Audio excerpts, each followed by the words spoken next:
Pessoal, bom dia, espero que todos estejam bem. Vamos para mais uma aula de arte. Nós vamos falar sobre arte neoclássica, é mais uma revisão, porque durante esse período nós vimos vários documentários e vídeos sobre esse estilo artístico. Então, o período neoclássico. O período neoclássico é uma transição do século XVIII para o século XIX. Ele deixa para trás o rococó e o barroco, e existe uma tentativa de retorno às artes clássicas da antiguidade greco-romana. Por isso o neoclássico é o novo clássico, né? Uma tentativa de retorno aos princípios da arte da antiguidade greco-romana, né? Essa tendência predominou nas criações artísticas da Europa do século XVIII para o século XIX.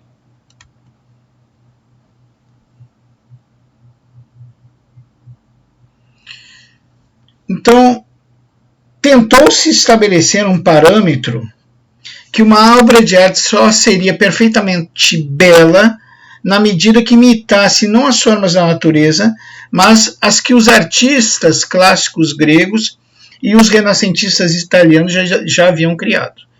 Então, seria quase que criar uma convenção que realmente o belo já havia sido retratado pelos gregos e renascentistas, e que deveríamos voltar a essa tentativa, pois os gregos e os renascentistas já haviam descoberto a fórmula da beleza artística.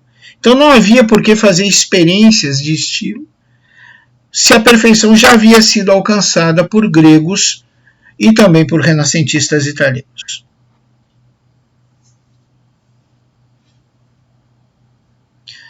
O convencionalismo e o tecnicismo reinaram nas academias de belas artes até serem questionados pela arte moderna. Pessoal, a arte neoclássica ela dominou o cenário artístico até o início do século XIX, talvez do século XVIII ao século XIX. No Brasil, quando ocorreu a Semana de Arte Moderna de 1922, o estilo de arte que era admirado aqui na terrinha ainda era a arte neoclássica, né? Então esse convencionalismo, esse tecnicismo vai reinar em todas as academias de belas artes, até eles serem questionados pela irreverência, pela modernidade da arte moderna.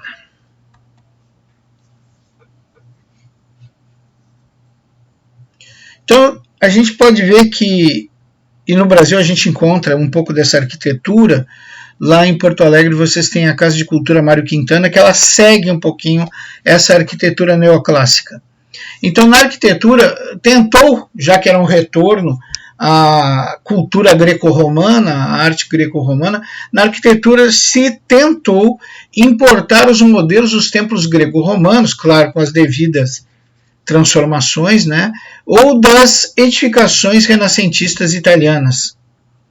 Então isso se caracteriza pelo uso de fachadas bem sóbrias, nas quais colunas dóricas emergem ou jônicas sustentam frontões triangulares. Então nós podemos ver que duas opções invadiram a arquitetura desse período.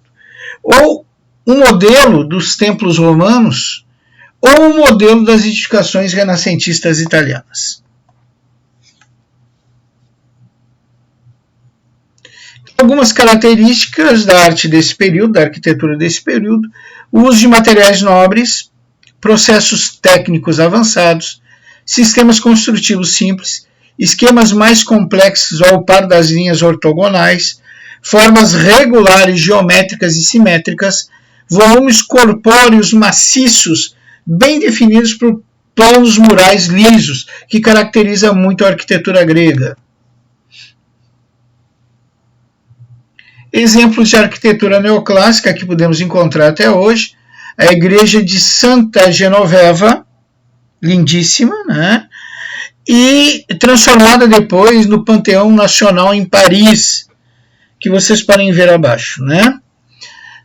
E a porta de Brandenburg em Berlim. Então a porta de entrada a Brandenburg em Berlim, que vocês veem aí, lindíssimo, né? com esses cavalos e o símbolo da águia lá em cima, magnífico realmente. Então vocês veem aí uma tendência ao retorno à arte grega no portão de entrada a Brandemburgo, e vocês veem uma mistura do renascentismo com a arte grega ali na igreja de Santo Genoveva. Realmente é muito bonito, gente. Essa igreja de Santo Genoveva foi projetada por Jacques-Germain Soufflet, é considerado um dos primeiros arquitetos neoclássicos. A planta do edifício foi concebida com a forma de uma cruz grega, um pórtico de 6 colunas e um frontão. Realmente é muito bonito, né? Muito bonito mesmo.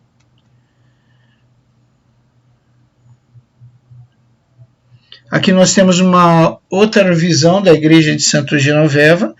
Vocês podem ver que existe uma mistura dos templos gregos com a exuberância renascentista. Então, em 1789, essa igreja de Santa Genoveva foi transformada em panteão nacional. Os restos mortais de importantes personagens da história francesa passaram a ser abrigados nesse panteão. Magnífico, realmente muito bonito. A Porta de Brandemburgo, ela foi construída em 1789, fim do século XVIII, e em 1794 pelo arquiteto Carl Godard. Imponentes colunas dóricas, né, que nos lembram muito a arquitetura grega, apoiam um pavimento retangular contendo um conjunto de esculturas em bronze. É magnífico, realmente a arte neoclássica ela prima pela magnificência.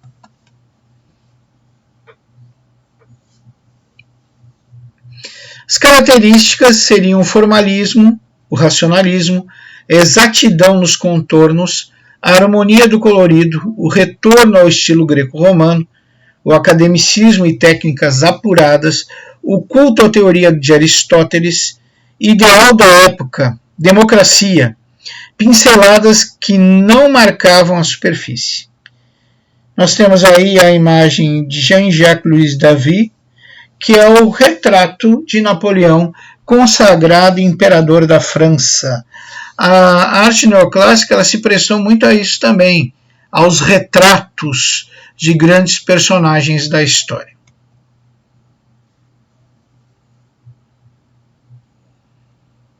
Então, como eles buscavam inspiração na arte greco-romana, é natural que eles pintassem também cenas mitológicas.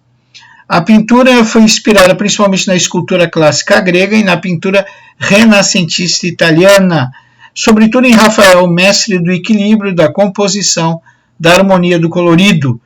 Jean-Jacques Louis David foi um dos grandes pintores neoclássicos.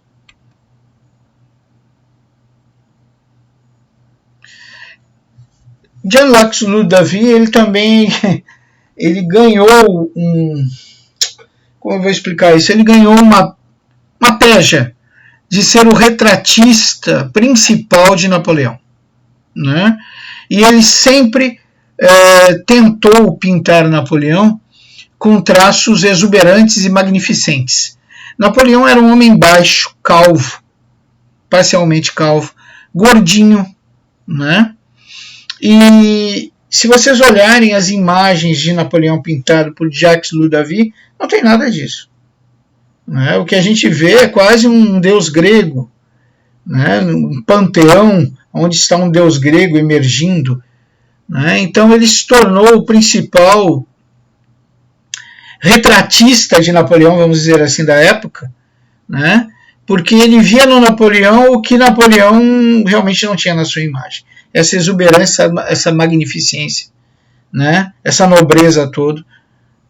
Então, durante o governo de Napoleão, ele registrou vários fatos históricos ligados à vida do imperador Napoleão Bonaparte, mas sempre dando aquele toque pessoal, né? Transformando o baixinho gordinho quase calvo numa figura imponente, né?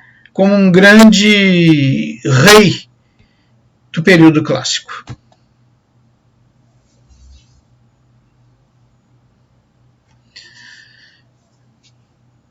Nós temos aí uma obra famosa, espero que vocês lembrem ainda, a gente estudou Revolução Francesa, a morte de Marat, ele foi apunhalado dentro da banheira, e o nosso amigo Jacques Louis David, que antes de ser o retratista principal de Napoleão, também retratava cenas, principalmente para os jacobinos, aquele partido político super radical que havia, que implantou na França o período do terror. Ele também retratava os revolucionários do Partido Jacobino, e aí ele retrata a morte de Marat. Marat morto dentro da banheira, e vocês podem ver o semblante, apesar de ter sido esfaqueado, o semblante suave de Marat, segurando a pena e o papel, porque Marat é um repórter. Era um jornalista da época, ele tinha um jornal chamado Amigo do Povo, que era um jornal terrível, né? Era um jornal que incitava a população ao linchamento de pessoas que discordassem dos mandos do Partido Jacobino. Então aí ele retrata esse homem morrendo com semblante suave dentro da sua banheira, né? Mesmo estando dentro da banheira existe uma grandiosidade, o fundo escuro, a luz incidindo sobre a figura de Marat, né? Na sua mão repousa o papel e a pena que o tanto caracterizaram como jornalista do Partido Jacobino.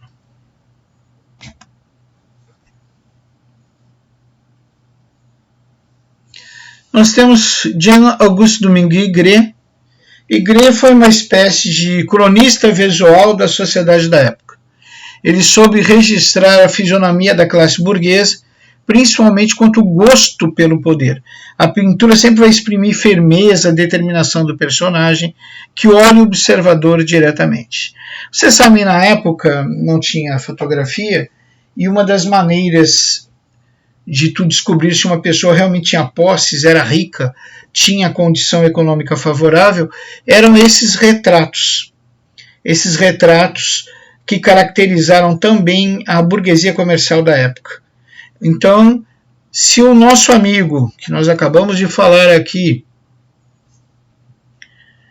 Jacques Louis David, se especializou em figuras políticas, como Napoleão, como os nossos amigos do Partido Jacobino, um exemplo Marat, o nosso amiguinho aqui, o Jean-Auguste Domingue Aigret, ele se especializou em retratar a burguesia da época e ganhou muito dinheiro com isso, né?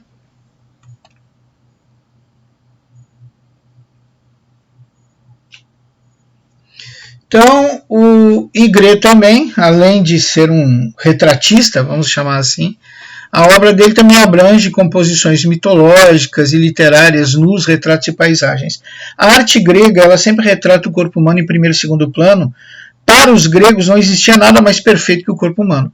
Então, uma volta ao classicismo também retrataria o corpo humano em primeiro e segundo plano.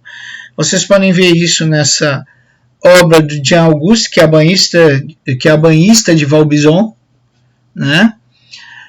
Então, aí na tela da banhista de Valbizon, fica evidente os domínios dos tons claros, a representação da pele, o domínio do desenho, uma das características mais fortes de Aigret. Mas, acima de tudo, essa ideia de colocar o corpo humano em primeiro e segundo plano. A música. O período neoclássico em música é reconhecido como classicismo ou período clássico. Neoclássica em música refere-se a um movimento musical um tanto difuso ocorrido entre 1920 e 1950.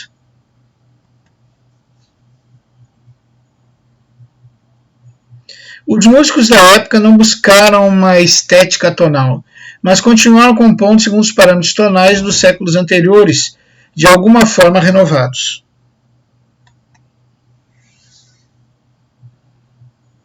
Então nós temos o famoso Stravinsky, foi um compositor, pianista e maestro considerado por muitos como um dos compositores mais importantes e influentes da época.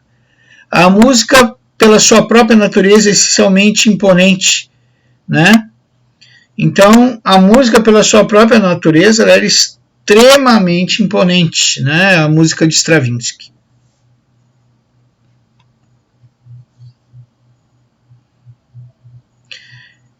Stravinsky utilizou totalmente as 88 notas do piano, até então isso não havia ocorrido, não olhando o número ou envergadura das mãos dos dedos humanos.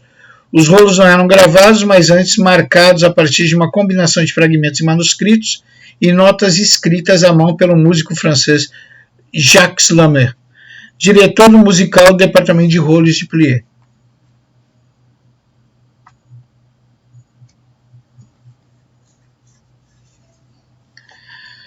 As composições mais importantes publicadas nos rolos de piano de Plié incluem a Sagração da Primavera, né, Petrushka, O Pássaro de Fogo, Les Noces e a Canção do Rouxinol. Essa é belíssima, essa eu conheço. A Canção do Rouxinol é muito bonita. O Pássaro de Fogo eu vi uma única vez. Sagração da Primavera eu creio que eu já ouvi também. Mas essa Petrushka aqui eu não conheço, gente. Mas tudo que era de Stravinsky era muito forte. O Stravinsky acreditava que qualquer coisa podia ser representada pela música. A música podia reproduzir o vento, o som dos pássaros, o pisar dos cavalos, a marcha dos soldados, o abraço do amante, dos amantes e assim por diante.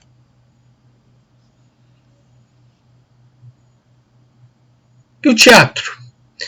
Durante o século XVIII, o padrão de criação dramatúrgica seguiu a tradição dos textos gregos romanos da Antiguidade Clássica, privilegiando uma abordagem sempre racional. O sentimento religioso era muito forte e as atitudes humanas eram julgadas de acordo com a moral da época.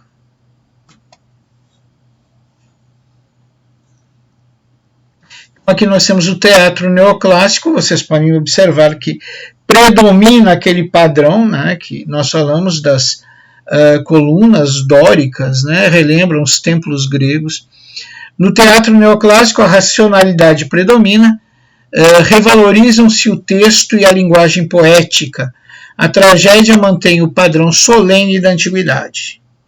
Então, a poética e a tragédia, tão bem conhecidas, tão bem divulgadas no teatro grego, retornam com força no período neoclássico.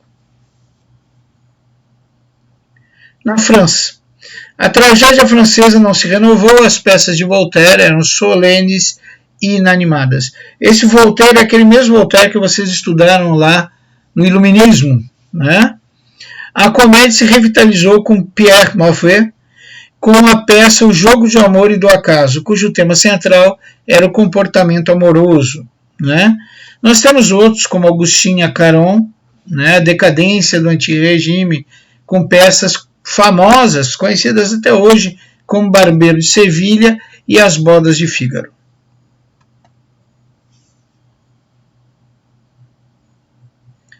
Teatro. Na Itália, as obras mais originais foram as comédias. O Amor de Três Laranjas, de Carlos Gossi, A Viúva Astuciosa e O Arlequim Servidor de Dois Amos, de Carlos Goldoni. Bom, gente, nós então estudamos o período neoclássico, né, esse período que vai da segunda metade do século XVIII até o século XIX. Vimos que a sua principal característica era um retorno às características artísticas e culturais e renascentistas, ou seja, um retorno à cultura greco-romana. Por quê? Porque, segundo esses artistas, os gregos e os romanos já tinham conseguido alcançar a perfeição artística, então não havia mais a necessidade de se criar novos estilos artísticos, mas sim imitar aqueles que já haviam alcançado a perfeição. Gente, eu espero que vocês tenham gostado da aula. Eu vou deixar na plataforma, na pasta Download, aquela pastinha azul com a seta para baixo, uma apostila sobre neoclassicismo, que será muito útil para o nosso simulado 2. Os temas do nosso simulado 2 de artes serão o neoclassicismo e o rococó. Ok? Então, revendo sempre o material que foi fornecido, documentários, essa aula de revisão de hoje sobre rococó e neoclassicismo, e lendo com atenção a apostila que eu estou enviando via download, com toda certeza vocês terão sucesso. Agradeço a atenção de todos, espero que vocês tenham gostado e peço a Deus que os abençoe e abençoe vossas famílias. Fiquem com Deus e obrigado.